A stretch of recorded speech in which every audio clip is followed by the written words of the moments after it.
Udara dingin menggigit masih enggan beranjak dari Polandia ketika saya datang. Namun keindahan negara kaya sejarah ini tidak bisa dilewatkan begitu saja. Tidak hanya Warsawa, kota di bagian timur yakni Białystok juga menyimpan cerita, terutama tentang kejayaan Islam pada masanya. Kisah peradaban Islam memang selalu menggugah. Inilah yang mengantarkan langkah kaki saya untuk terus menjelajahi Polandia. Polandia memiliki sejarah yang sangat panjang untuk menjadi negara merdeka. Bahkan negara ini pernah lenyap dari peta Eropa selama 123 tahun. Namun siapa menyangka Islam turut memberi warna bagi bangsa Polandia. Muslim Tatar dari Asia Tengah datang pada abad 14, menetap dan kemudian berasimilasi dengan warga sekitar. Namun sayang, seiring dengan waktu, Muslim Tatar mulai kehilangan identitasnya. Mereka tidak lagi teguh menjalankan syariat Islam. Beruntung di kota Białystok ini terdapat satu muslimah yang peduli dan aktif melakukan syiar Islam. Adalah bangsa Tatar yang pertama meletakkan sejarah Islam di sini. Para pejuang tangguh yang membantu Polandia mengusir penjajah. Sayangnya, seiring waktu bergulir, bangsa Tatar tidak lagi menjadikan Islam sebagai pegangan hidupnya. Ketika Perang Dunia ke-1 dan 2, Polandia berada di bawah cengkraman Rusia dan Jerman. Imbasnya kehidupan beragama sangat dikekang, tidak terkecuali bagi para Muslim Tatar.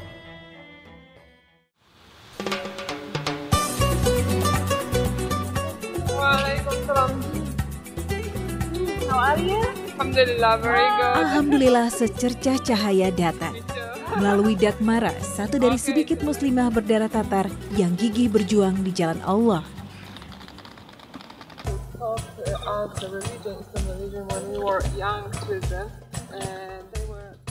Sister Dakmara, you are just a few of Muslim Tatar who still practice your religion. So what makes you have this kind of spirit, and so not for yourself but also teach to another Muslim? I was taught by a teacher from Yugoslavia and teachers from Arabic countries who came here to study, for example, medicine. And they taught us that if we are Muslims, so we have to practice our religion. Why I want to teach another? Because someone taught me, so I want to pass this knowledge.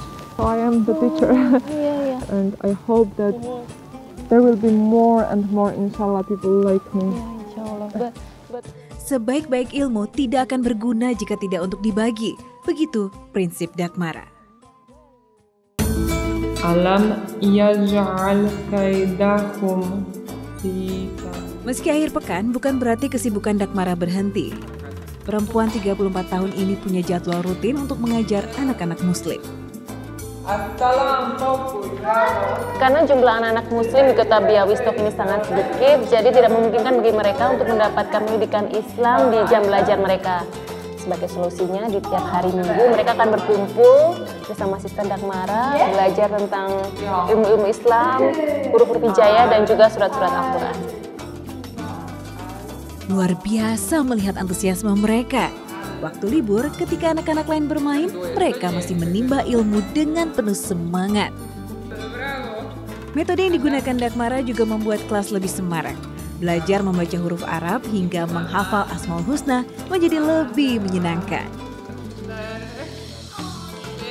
Saya juga sempat membawa Iqra dari Indonesia. Semoga bisa mempermudah mereka belajar huruf Arab. Kelas ini memang membawa angin segar bagi keluarga Muslim Tatar. Meski hanya diadakan seminggu sekali, namun hal ini bisa menjadi titik tolak bagi perkembangan Islam di Białystok.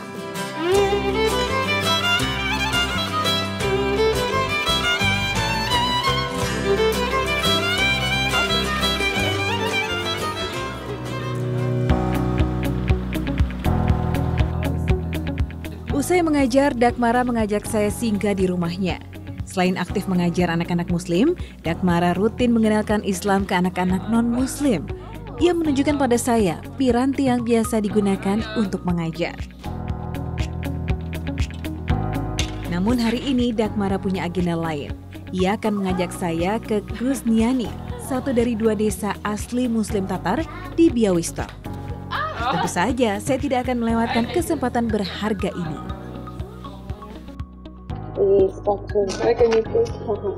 Nah, meskipun si Dagmara ini sangat sibuk, jadwalnya sangat padat, tapi ia selalu meluangkan waktunya untuk mengunjungi saudara-saudara Muslim Tatar lainnya di kota lain. Nah, ini sekarang kita sedang bersiap-siap untuk mengunjungi saudara-saudaranya di desa Krusniani yang jaraknya sekitar 60 km dari kota Białystok tempat ia tinggal. Shall we? Yes. Okay, help you. Thank you.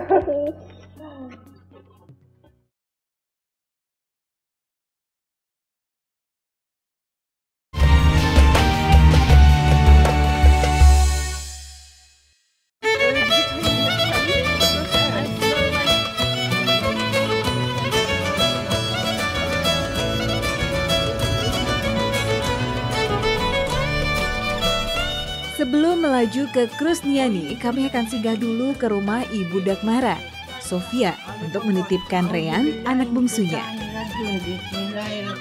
Dalam apartemen munggal ini, Sofia tinggal sendiri. Rukun Islam memang tidak dijalankan dalam keseharian mayoritas Muslim Tatar. Namun mereka tidak lupa untuk senantiasa berdoa pada Allah.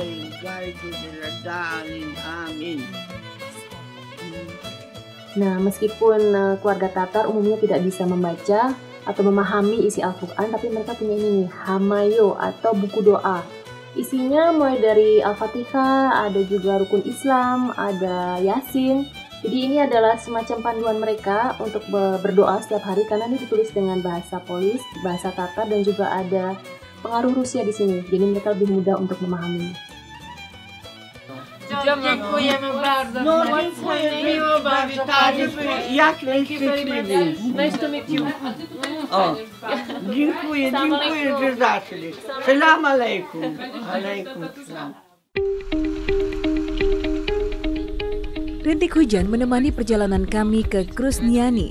Ibu 2 anak ini memang sangat tangguh. Ia terbiasa mandiri mengerjakan segudang kegiatannya, termasuk perjalanan kali ini. 30 menit berkendara, suasana pedesaan mulai terasa. Gedung berganti dengan pepohonan, aroma asap berganti dengan tanah basah.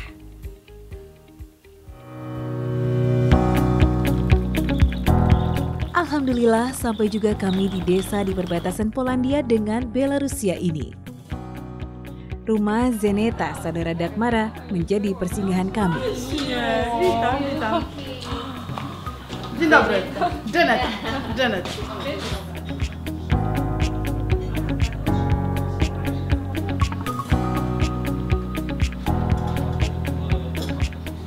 Nah, alhamdulillah setelah hampir 1 jam perjalanan, kita sudah sampai di desa Krusniani dan sekarang saya ada di rumah Zeneta, salah satu saudara dari Dagmara. Setelah ini kita akan melihat-lihat desa ini yang ada masjid tertua di Polandia dan juga ada kuburan pejuang Tatar. Tapi sebelum itu kita mau istirahat dulu sambil menikmati teh khas dari Tatar.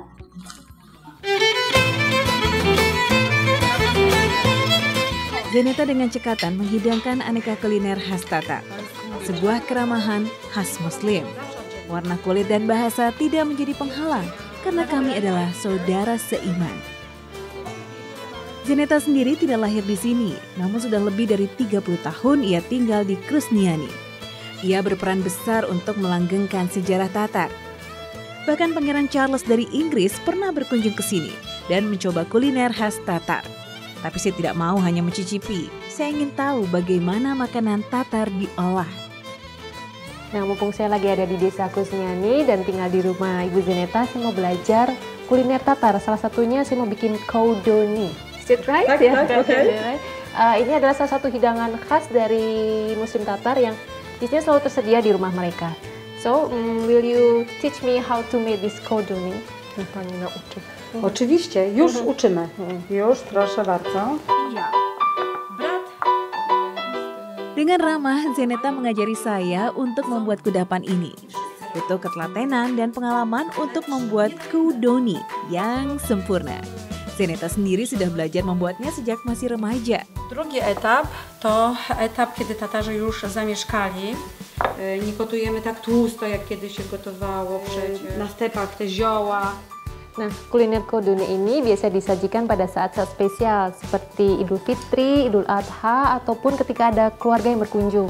Dan ini biasa diajarkan kepada anak perempuan mereka dan juga sebagai tanda kalau mereka sudah bisa membuat dengan baik dan benar, itu tandanya mereka sudah siap menikah. Dan sebaliknya jika masih belum beraturan bentuknya, itu tandanya mereka belum siap menikah. No i oni dużo. Setelah kudoni terbentuk cantik, saatnya dimasak dalam kuah kaldu. Jika sudah mengambang, tandanya siap diangkat dan dinikmati.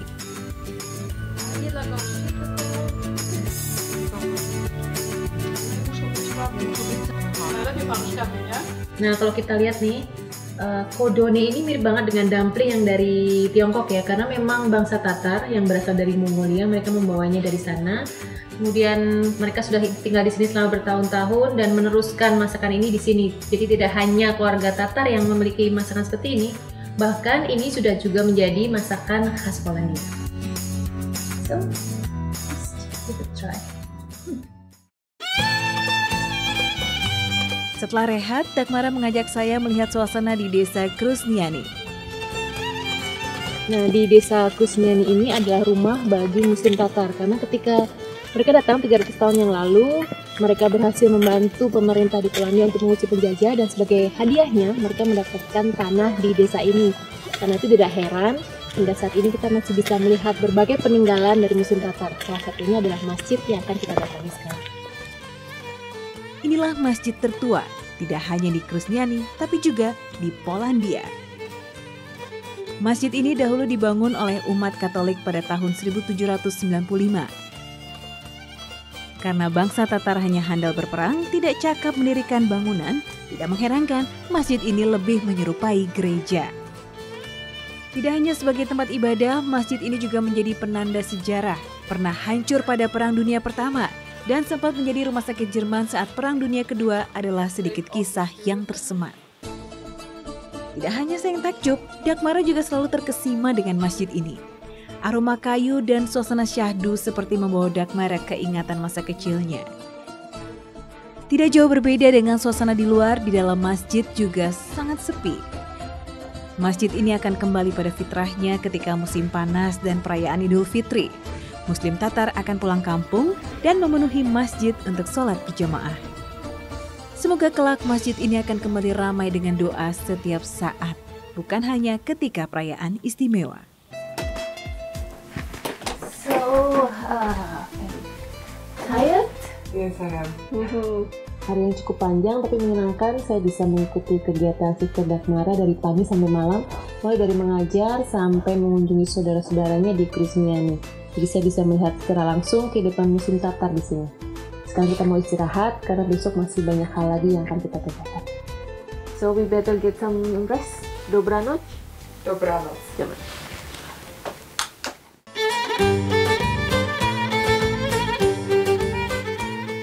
Hari baru datang, saatnya kembali menjelajahi kisah Muslim Tatar yang tersimpan di Krusniani.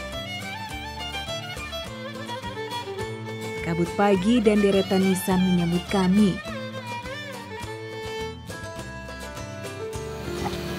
Grave of Tatar soldiers who fought for Poland. You can see Arab letters here. And you see the moon because Polish graves has got a cross. So Tatar, they wanted also to have their sign, symbol, so they have moon, yes, exactly. And here you can read, of course, with Russian letters, because at that time Poland wasn't independent. Banyak pejuang Tatar beristirahat di pemakaman ini sejak tahun 1699. Banyak pula cerita turut terkubur, namun kisah kepahlawanan mereka masih subur hingga kini. Maybe this grave is new because there are a lot of flowers which are fresh, and I knew this woman. She lived in Białystok, and yes, I teach her granddaughter Aisha. Jadi di sini selain jadi pemakaman untuk Muslim Tatar dari 300 tahun yang lalu, di sini juga menjadi makam untuk Muslim-Muslim yang lainnya, karena di Polandia ini cuma ada 3 tempat di mana Muslim bisa dikuburkan, hanya ada di sini, di Groznyani, Bohoniki, dan di Warsaw. Jadi kita bisa melihat makamnya juga berbeda dari yang lama. Kalau yang lama cuma batu, di sini lebih modern dan lebih tertata dengan baik. Kebesaran sejarah Tatar tidak hanya sekedar cerita lama. Semoga Muslim Tatar senantiasa ada, tidak lekang dimakan masa. Saya bersyukur bisa melihat dari dekat sejarah Tatar dan menilik kehidupan mereka kini. Saatnya berpamitan dan kembali ke Białystok.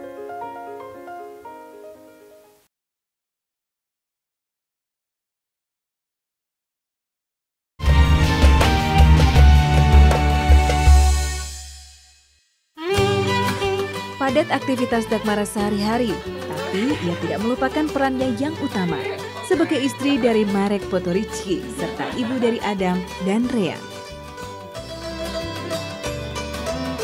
11 tahun usia Adam, putra pertama Dagmara. Dagmara tak pernah istirahat untuk terus membekalinya agar ia kelak menjadi muslim yang taat dan bermanfaat. Mabrur Watakunul. Suami Dagmara juga merupakan muslim asli Tatar. Layaknya Dagmara, jalan yang ia lalui sebagai muslim di Polandia kerap berliku.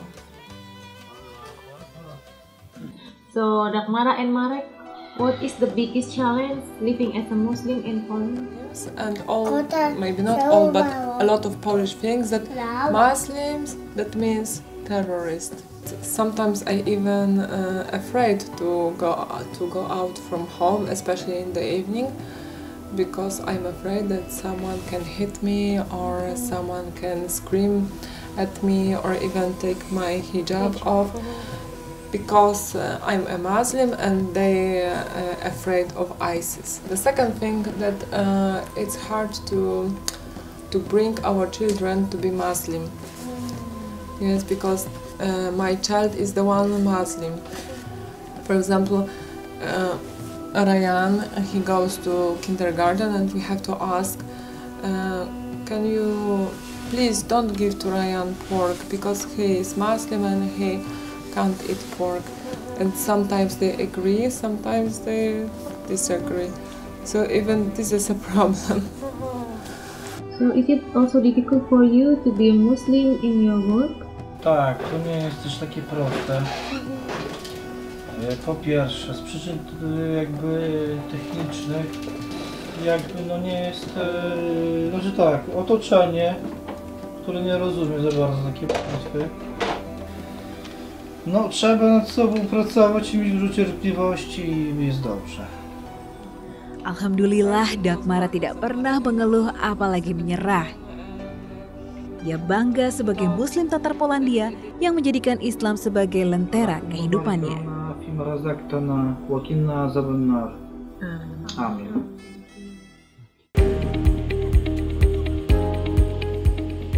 Di akhir hari, masih ada satu lagi agenda menanti Dagmara.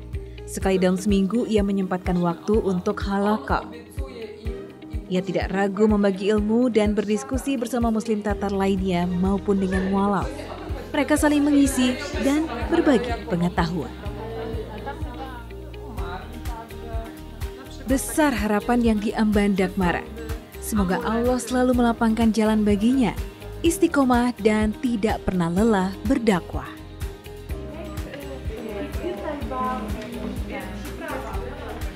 Apa yang dilakukan oleh Sister Dagmara ini memang luar biasa. Tidak hanya bangga sebagai seorang muslim Tatar, namun ia juga tetap teguh menjalankan keislamannya di antara kesulitan-kesulitan yang dihadapinya. Namun satu hal yang lebih penting, ia tetap berusaha untuk mengamalkan ilmu-ilmu yang dimilikinya, tidak hanya kepada muslim, tetapi juga kepada non-muslim.